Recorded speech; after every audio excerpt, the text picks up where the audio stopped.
How often would you say you talk to your friends or families about the stuff that you go through? Well, I don't talk to my family, fundamentally. If you see this, it'll probably be the first time any of them see me talk about my mental health openly.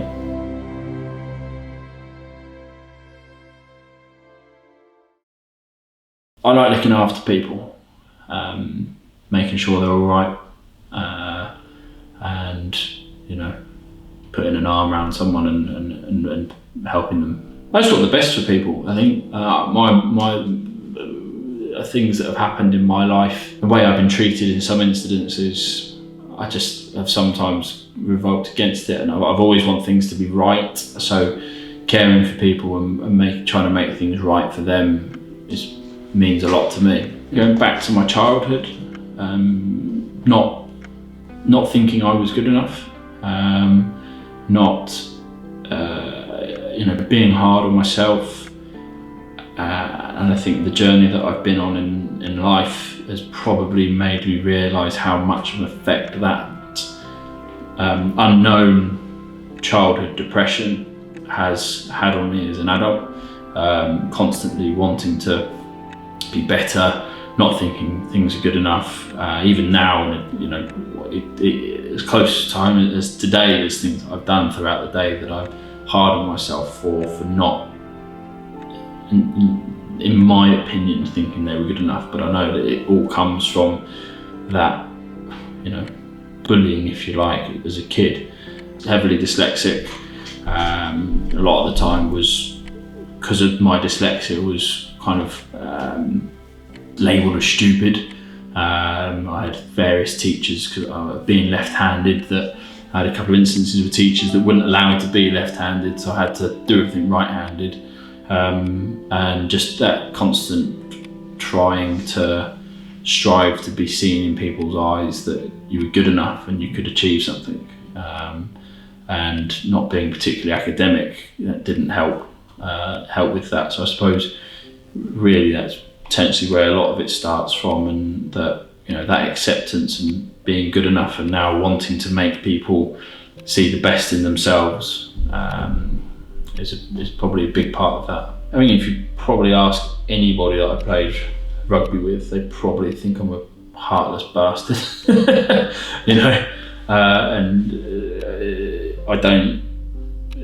I think I grew up in a generation, and I still have friends now with guys that are a lot older than me. And I was playing my junior rugby at Maidenhead who were old school. Do you know what I mean? Like you're in the bar afterwards and you drink 10 pints, and if you're sick on yourself, you carry on drinking, and that's rinse, repeat. It was a pretty hardy environment.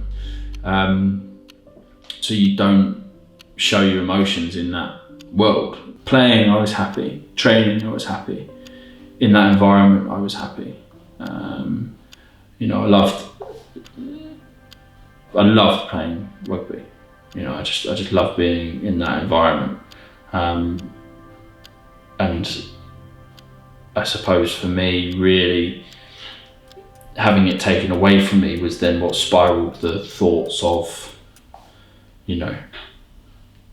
not being good enough, not being able to achieve those things, not being in that environment again, and I suppose that having that happiness taken away.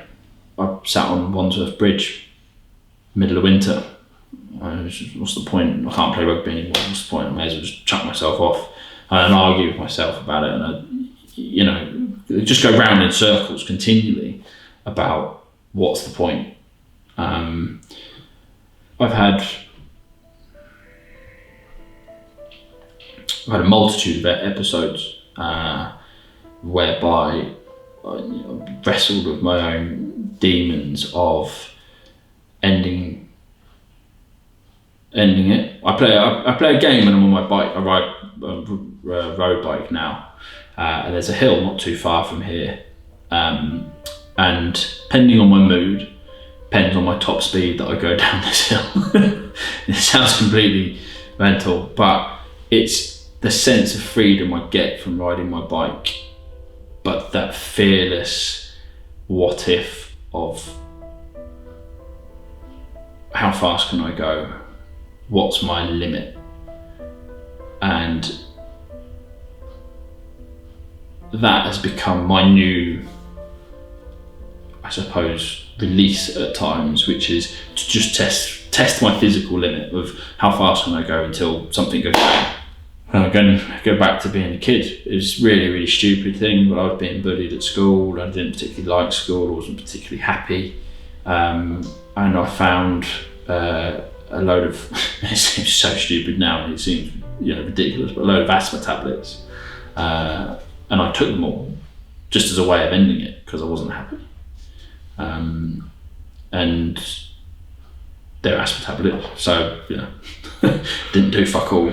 But the intent was there that I'll just take that and that'll be it. It'll be over. I'll be out of it. I won't bother anybody. I won't be a burden to anybody, and my existence is just removed from that situation. And then you get older, and the situation of being on a bridge, or the situation of being on my bike, or driving a car. The amount of times I drive my car and just think, I wonder what would happen if I drove into the Central Reservation. What is the limit of this car before it can't go round that bend at that speed? And if I'm wound up and angry, these things only get more extreme.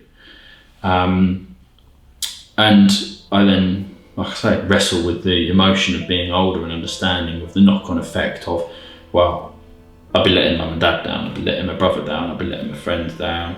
The list goes on of the people that you then don't want to let down, because it's inherent in me to make sure that I look after people. And so I pull myself back down off that, extreme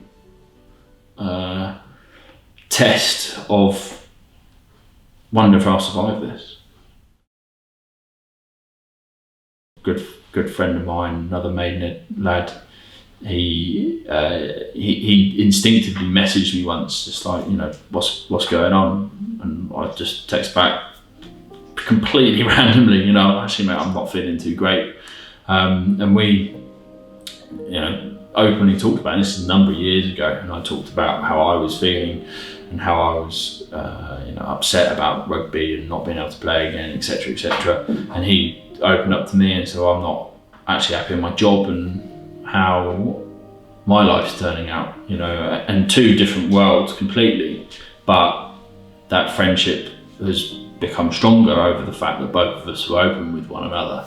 And to this day, if I was to pick up my phone now and ring him, there'd be a message instantly, is everything all right? Or he'd call me straight back, and that's been a big thing for me, having a friend that I know you can just talk to openly about it. Having that ability to talk to just be one person is enough to stop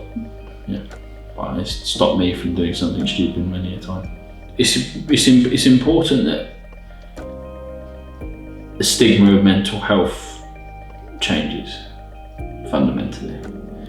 The most important thing about any of these campaigns around mental health is that the stigma changes and that people become more open to talking about their feelings. And I think in such a bravado world of what rugby is, macho perceived, the perception of macho men talking openly about their feelings and their experiences will hopefully lower that stigma around it. I hope that people realise that it's not a weakness. It is something that can't be helped, and you can be educated around it to help others and help yourself. And more often than not, by talking to others, it's helping them as well as helping you. So to summarise why this campaign is important is to lower the inhibitions of people talking and make them open up a bit more, and realise that just asking your mate if he's all right can go a long way, and being the other side of that and saying to your mate, no, I'm not. I'm sure that a pint or a drink or a coffee or a friendly conversation will talk you down from something potentially life-threatening.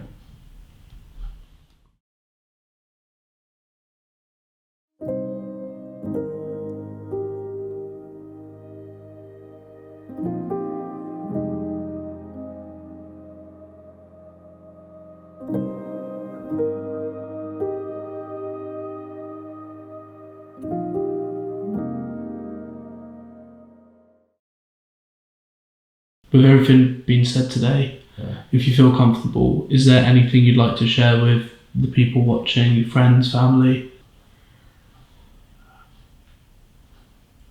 I think to those that have been